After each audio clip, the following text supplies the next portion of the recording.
So today my son came up to me and said, "Dad, the toilet doesn't work anymore," which could mean a million different things. And so obviously I had to go check it out. Basically what had happened was the handle that's attached to the toilet broke off inside. So there's a rubber stopper that opens up to flush the toilet, and the plastic arm that comes off of this handle broke off. So basically what happened was, since it broke off, the rubber stopper can't open up anymore, and that means you can't flush the toilet.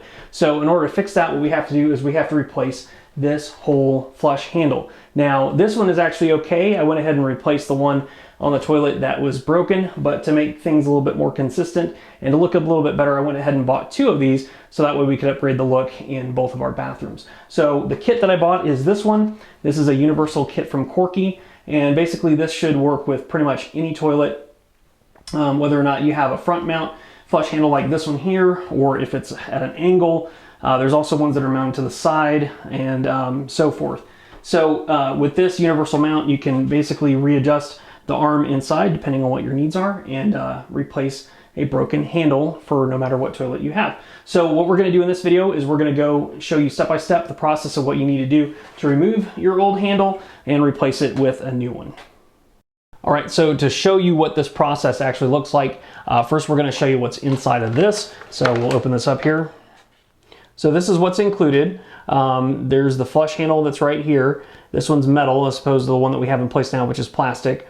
There's this little nut here that holds the flush valve or the flush handle onto the front of the toilet. And then this is the arm basically that moves that valve up and down in the toilet. It's really easy to prepare to install this. In our example, since it's a front mount, we don't have to adjust this arm at all, but if you do have to adjust the arm, all you have to do is pull out this little clip here, and you can move this arm to the right angle. But in our case, all we have to do is install this on the front of the toilet. So we just need to pull out this little red clip here, and then this piece comes off, okay? And then we need to take this nut off, which spins the opposite direction that you would expect. And then we can put this in place, okay? Now we'll take you to the inside of the toilet and show you what's going on. So first we need to take this lid off. It's really easy to do. You just have to lift up. You should do this with two hands, but I can't since I'm filming. And that's the inside of the toilet there. This is what the handle looks like, okay? So we've got it's just a basic plastic flush handle. This is the part actually that broke on the other toilet. This broke right in here on this elbow, and this part fell down inside the toilet, so the flush handle didn't do anything anymore. And if you look down here, we've got this stopper valve down here that actually makes the toilet flush. And you've got this chain that's attached to this plastic arm that when you push down on the handle, this arm raises up, and then it raises up the flapper. So you can see it flush like this. So a really basic operation. Now I shut the water off so we don't have a lot of water in the tank to deal with. On ours, there's just a quarter turn valve down here that you can use to shut off the water. Yours might be a little bit different, but that's pretty typical for a toilet. There's just a quarter turn shut off valve that you can use to shut off the water. All right, and now inside, basically, we'll go through the process of getting this arm removed and putting the new one in place.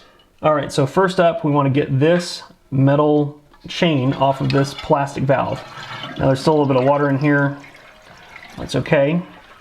Go ahead and let that out, and I just need to disconnect this from this arm, and we'll leave the chain there for now. Okay, now next we need to undo this nut, and it might be a little bit tight, so you might need to use pliers to get this off, which I'm going to use now. Okay, so you would think that turning it this way would actually get it off, but it doesn't. It tightens it. So these are left-hand threads, so we need to go the opposite direction. So it loosens up, and then we just need to loosen it the rest of the way. Take this nut off here, and we can pull this out.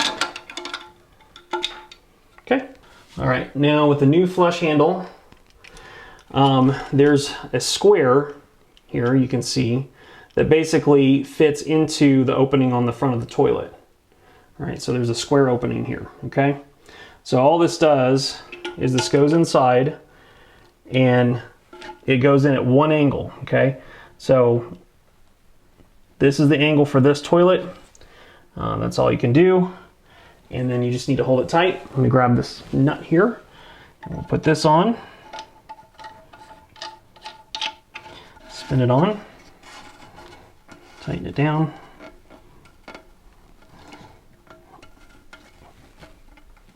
You don't want to over tighten it, but you want to make sure it's really snug. So I'm going to go ahead and use these pliers. You don't have to do this if you don't feel comfortable. You can just tighten it down by hand. But I want to make sure it's not going to go anywhere. And I'm pushing this in as I turn the nut, so that way I'm getting a nice tight seal and I'm not worried about damaging the threads. Okay, so that's tight. It's going to be a little wobbly in here with this universal kit, I've noticed. I don't know if there's any kits that don't have a little bit of wobble involved, but it's basically, it's not the nut that's the issue, it's just this internal mechanism here. So just be aware. But you can see this is spring loaded already and it's ready to go. Okay, so now all we have to do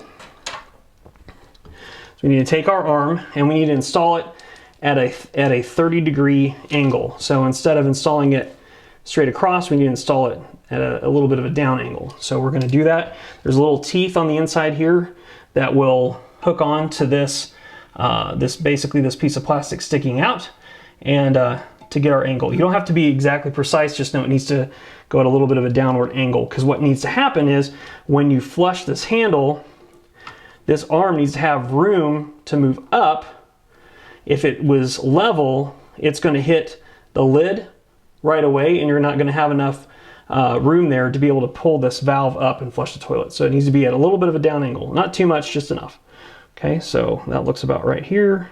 I'm just going to go ahead and put this on. All right, now to get this arm attached to the handle, just have to put this clip back in place, snap it in. That's all there is to it there. Now on the chain, you might have to do some adjustments to the chain because you want to make sure this is this chain doesn't have too much slack in it, but you also want to make sure it's not too tight either, right? So if it's too tight, you risk having the flapper at the bottom up a little bit, and if that's the case, your toilet's going to constantly be running because water is always going to be leaking out of the bottom. So you want to make sure that flap is seated, and you want to make sure the chain is tight but not too tight. You know, just a little bit of slack in it's fine. Again, if you put too much slack in it, you're going to have that problem with moving this up too far, and it's going to hit the lid and it's not going to flush properly. So we're going to attach this here to one of these holes.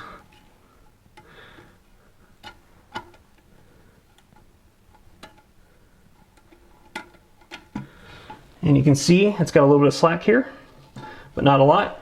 And if we raise this up to level, it raises the valve or that flapper up quite a bit. Okay, so that should be fine. So that's that. Now all we have to do is turn the water back on. We'll let this fill up and then we'll test it and make sure it works. Okay, now that the water's filled up most of the way, I'm gonna flush it and make sure it works. Looks like it works just fine. There we go. Now all we have to do is put the lid back and we're done.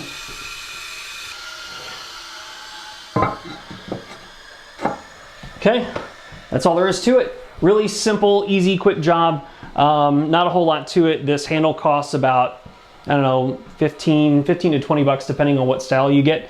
And we just picked up ours up from our local hardware shop, but you can certainly order one online too. If you're not looking at replacing a broken one, maybe you're just looking at upgrading the look of the handle, you can certainly do that. So if you're interested in buying one of these, we're gonna leave a link in the description below where you can go and check that out. We'll link to the one that we used here in this installation. And as always, we appreciate you watching Top Homeowner. Our goal is to help you become the top homeowner in your neighborhood. We will catch you in the next video.